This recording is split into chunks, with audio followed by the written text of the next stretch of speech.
Welcome back to The Larvae Show. Many women deal with fibroids and never speak about it. Today I have a special guest, Latoya, and we will be here discussing about fibroids, what it is, how women deal with it, and many more. Please help me welcome Latoya.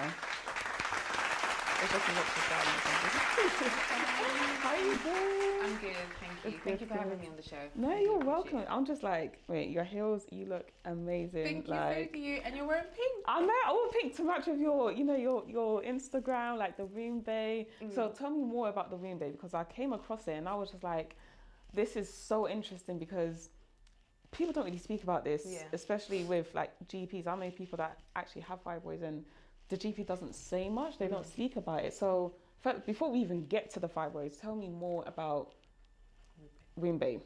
So Room Bay, funny enough, started in the pandemic. Right, okay. Well, I had an idea. When I was diagnosed with fibroids, I was always writing notes down, educating myself and things like that. So I've always had journals, like so many different journals. So this pandemic, I was like, I need to get it out there that obviously I'm going through this and dealing with this, and I'm sure there's someone that could relate to me. Yeah. So many. I just woke up one day and I just created the logo. Yeah, and I just said, do it. Something told me to just do it. Yeah. So I posted the logo and said Room Bay coming soon. Yeah. Obviously from that anticipation, everyone was like, oh my God, what's this? So it's like, now I can't back down. You can't back down. Once you start, you have to keep going. And I think because a lot of women like deal with this as well. It's something it's not common. Yeah. So I just said I could start with sharing my story. Yeah. All I wanted to do was just touch a couple of women, but it just went so big. It just went so big. And it started in May. Yeah. So we're in September May 2020. Now. Yeah. And now I've already got 800 plus followers, and I wasn't expecting that. Was that part of like promo, or is it just like hashtagging? How was? Hashtagging, but at first I wasn't even hashtagging. Yeah, I don't like so hashtags. My friend, it looks messy. Cringy. Yeah. Oh. So I was like, my friend was like, keep hashtagging. Could you just people? I was like, okay. So now every post I hashtag, or sometimes I just don't. But it's been doing well. A lot of women have reached out to me saying thank you for doing this, because we don't have pages like this. And to be fair, when I was dealing with this, there was most pages like America based. Yeah. So I said, there's no English based. The UK is so different. So different. So I said, let me just start something. And now I've like opened a community where other ladies who are dealing with fibroids and other womb-related issues like endometriosis and PCOS, and they're just reaching out to me. So I've just made like a community within them. That's actually like so amazing, because like you said, it's more American based. Like the UK, we don't really have that. And you know, I just think it is quite sad, especially as a black woman. I did a little bit of research on fibroids and I found out it's more like, you know, ethnic minorities that mostly black women that have it, and a little bit of like Asian as well. So, you know, what have you so far? You know, the women that have reached out, what are their thoughts on it? Is it more of like congratulations, or they just come out and just tell you, look, I've got fibroids, this is what I'm dealing with? Do people feel like you're a doctor or something? Sometimes they're more like, oh my gosh, thank you for doing this, and then they're just like, oh, I suffered with this. I'm so glad I can relate to someone. It's just a relating to someone, because some people feel like they're suffering in silence, and I feel like that's where I came from. Yeah. I felt like I was suffering in silence, not knowing that there's multiple women out there dealing with it. So tell me more on, you know, a couple of years back when fibroids actually started for you. You know, I know it is quite touching, but you know, you just have to sort of step into that. So growing up, I had my periods were fine, but as I was getting older, let's just say 16, 17, it just started getting bad. 16, 17. Yeah. So like fainting. Fainting? I was fainting all the time. Vomiting every day, like every period I'd vomit. So So I didn't think anything of it. I thought it was normal. Yeah, like it's just a bad period. Yeah. So went on with life, went on with life, and then I started getting pelvic pain, really bad. This was when I was in my 20s. Yeah. So I just finished uni. I was 22 when I finished uni. So I thought, then the doctor was like, oh, it's just period pain. Yeah. I was like, okay, whatever. Then it kept on going for years. And I was like, no, this is not period pain. This is really, but there's something wrong. It's unusual. So when I hit about 26, I took it seriously. I was like, this is not period pain. I'm getting bruises every period, and that shouldn't be happening, and that's not normal. So then... Sorry to stop there. Where was the bruises exactly? Was it like on your lower abdomen? Yeah, lower abdomen, on my stomach. Okay. So it's like purple each time. Yeah. I was like, this is not good. Yeah. So I was persistent. I needed to see a specialist. At first it wasn't budging. Take this medicine, take that medicine. They tell you to have ibuprofen. It's or honestly, take the pill, not knowing that. During my research, the pill makes the fibroids grow. It does, yeah, it does. So I denied that. And then they were like, okay, we'll refer you. So when I went to get an ultrasound, like a scan, they were like, oh my gosh, you have a fibroid in your pregnancy sac. So that's that's the left side. So that was where the bruising, because it was there, I just kept on getting bruised. So after that,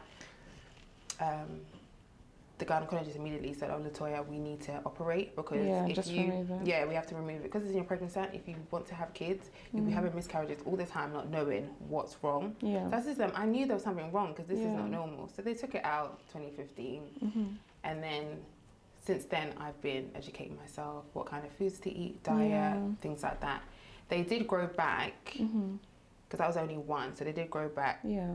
Like 2018, I started feeling the symptoms again. And then they said, you've got a couple. And was that in the sac? Or no, that was around the uterus. Yeah. So is it more dangerous when it's around, or is it? When it's around, sometimes people don't get the symptoms, but one was embedded inside the uterus, so it was causing heavy bleeding again. So again, this time round, it was worse. Yeah. Because heavy bleeding, blood clots, things like that. Yeah. So we had to remove it. But to be fair, 2018, I was like, let me just wait. Maybe I can do some holistic medications. You don't want to go through like doing surgery again. And it just got worse. So then last year, November 2019, took them out again. Yeah. And I guess it's going to be a year soon because we're in September. Yeah, we're in September. But I still heal. Like I can't do certain exercises like I used to, like at work, because they've gone back to the same scar tissue. So yeah. So does that mean that, you know, if it's been taken out, you're like, because with fibroids, they just magically like appear.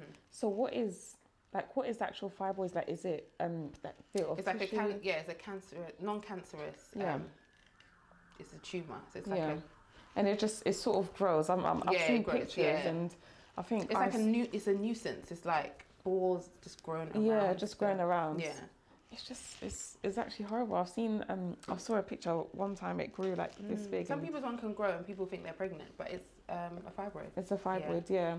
It does. When it does get to a point, you should automatically like go to the hospital and get that taken out straight away. So, what does your family say about this? Like your relationships, does it affect that as well, or is it? Cool with them? If I meet someone, like obviously I won't say this is what's happened to me. Like, hey guys, got fibroids. Yeah, it's like if I can't, because now I don't eat red meat, dairy products, like milk and all that stuff. So the health does, what you eat does play a part. It does play a part. Right. Okay. Yeah. Family, in the beginning, it was just my mum that knew and things, and then I'll tell like my cousins and stuff, because my cousins never understood why I wasn't able to come out. Yeah. And why I used to literally base my period, the events around my period. Yeah, so let's say I'm having my period tomorrow, I'll be like, Lovely, I can't make your show. Because it was that bad. Yeah. That's how bad it was. My life revolved around my period. Obviously that's not the case now, but it was just torture and no one did understand. So since I've done womb bay, because I've gone into depth, they're like, oh my gosh, you went through this and all that pain and you lost your hair because obviously I was anemic. Yeah. So obviously relaxing my hair is not good. So I had to shave my hair. It was chemicals. Everything literally has to be natural. Everything has to be natural. Everything paraben free. Even the things I use, sprays, like everything's natural. Yeah. Literally. That is actually amazing. I had to literally change my whole lifestyle, diet, things like that. So now you're not experiencing any pains or anything like that because no, of obviously the just normal period pains. Yeah, but not like excruciating pains. So the period pains aren't like before, it's just normal cramp and here and there. Periods last 3 to 4 days now when they were like 2 weeks. 2? Yeah. To be fair, you'd have a period and then you'd finish, but it's the fibroid carrying on. So your period's actually finished, but it's the fibroids that's okay. Yeah. So with because when I did my own little research on what fibroids is, etc. I think one question that actually popped up on Google was if you have fibroids, can you have children? So I know you're not a doctor, but can you actually have children if you have fibroids? I know in the sack it is really dangerous. Yeah, that's so why that's they why took it out. Yeah, because some doctors are like, oh, leave it. It probably will, because they can move around. They're foolish. Depending on but it's like, no, I need to take it out. Yeah. But yes, people have had kids with fibroids. Yeah. Or people have become pregnant, and the baby's grown, and then the fibroid grows with the baby. So it starts because it's high estrogen dominant. So it's the hormones. If the hormones is too much, that it can grow the fibroids with the baby. Does it harm the baby, or is it just because I know that obviously the baby's in a pregnancy sac? Yeah. If it's around the pregnancy sac, no, because sometimes the baby can just squash it, shrink them to disappear. Yeah. Whereas some, let's say the baby's growing, it can surround the baby, right? And sometimes that's what causes miscarriages. I think if the baby's like maybe not too grown as much. I did actually see some pictures of like maybe like a baby sac and the fibroids. Like depending on how big the baby is, it can sort of like squash its way through. Like if a fibroid's, I don't know, like this small, and the baby's like 6 months, then it can sort of like wiggle its way through. So is that the same with a cyst? I know a cyst, it is. I'm not sure if it's familiar to fibroids. What is a cyst? Are like little. They're similar to it. Yeah. But obviously they can burst. So when they burst, people get pain. Right. You get like pain, because I used to get that, and they used to say, "Oh, it's a cyst. It's probably a cyst that's burst." Yeah. So before I was diagnosed, I was getting those kind of pains, and it's a cyst, not knowing that no, honey, it's a fibroid. But cysts do grow as well and burst, and then some people have operations as well to remove cysts. To remove cysts. Do they grow? Like, is it? Yeah, cysts can grow. They grow. Yeah.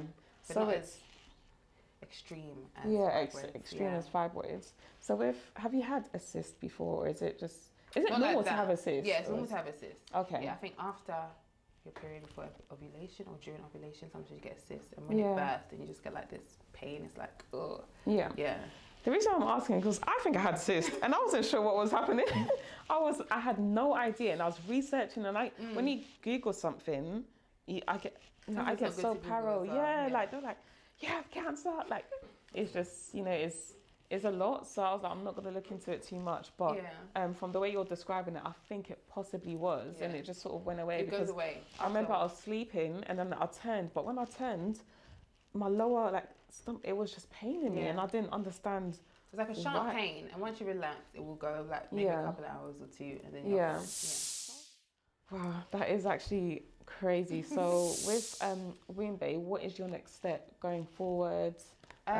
With it, because it's started off doing like a logo, and now it's like you just can't stop. So just can't stop when I'm doing content. Everyone's like, your content's consistent, and I have to be because I get women like messaging me, talk about this, can you talk about that, can you talk about this?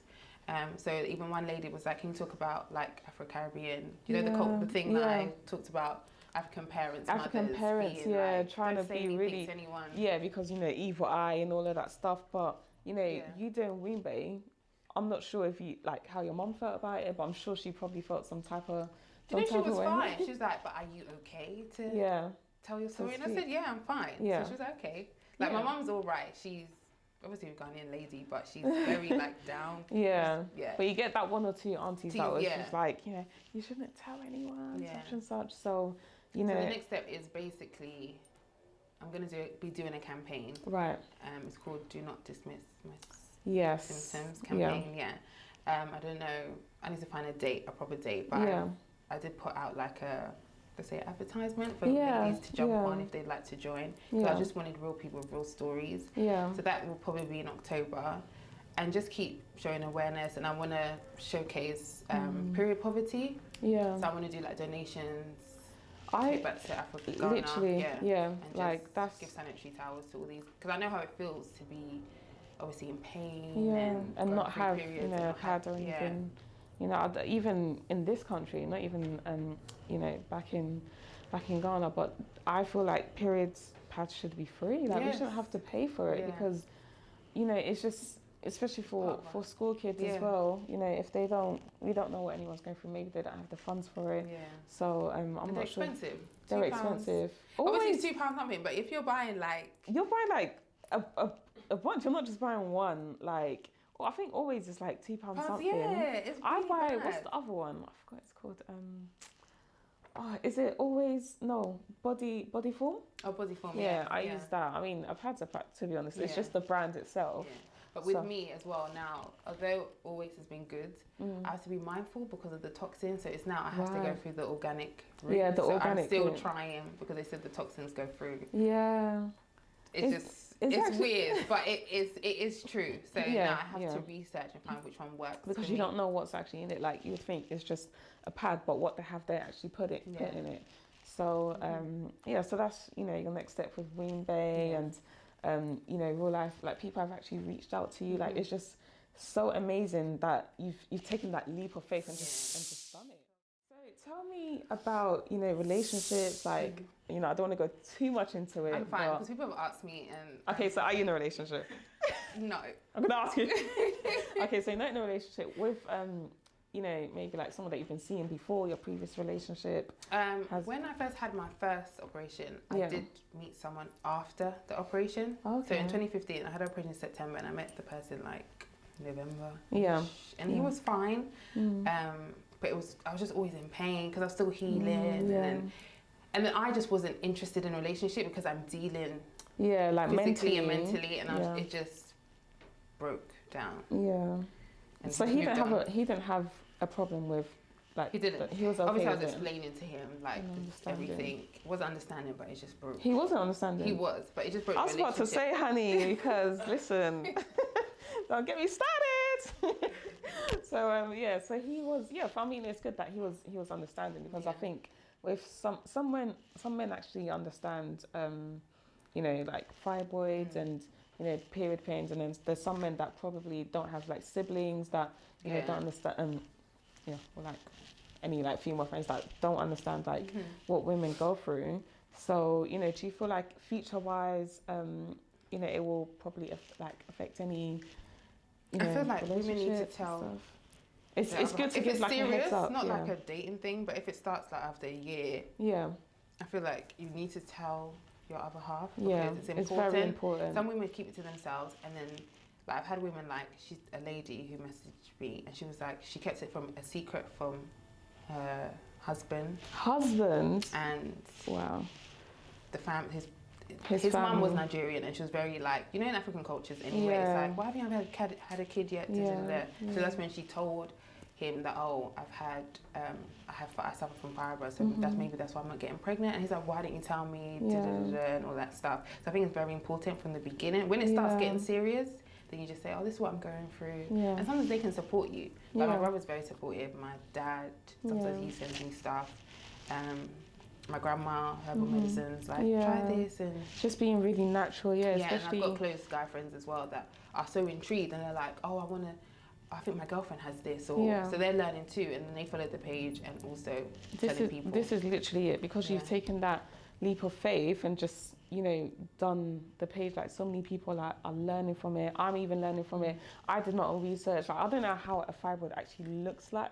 Like the picture that I saw, it was like a cartoon. It was like a cartoon. A cartoon I've one. actually put some on my page. I did a post. I think I Friday, saw it. And I highlighted the sizes of mine. Was that the way mine were? So that wasn't actually yours. It was just like They would never. When you go to operation, they never take. Like they won't let you, and it's like I want to see it, but they're like no, because we're just trying to clean up. Oh my god, that is actually crazy. So in like, is it the near future, or like maybe not now that you want to have kids? Are you afraid that it's? I want to have kids, definitely. I've got nieces, nephews, and I'm wanting them and everything. I guess it just hasn't happened. I haven't been in something serious, but nowadays, even when you're in something serious, let's not Sorry. Let's not even go there. Man, I'm mad, you know. But we're not going to go there. We're not going to go there today.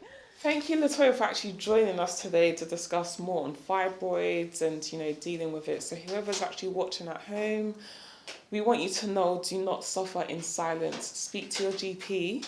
Follow Latoya on Instagram, Wombe. You're okay with them asking questions? I'm fine. Yeah. Sometimes it takes a while because there's so many questions, but I every day I try and have at least an hour a day and reply to everyone that's replied. That's replies, yeah. All right, and that's all from us. So until next time, goodbye.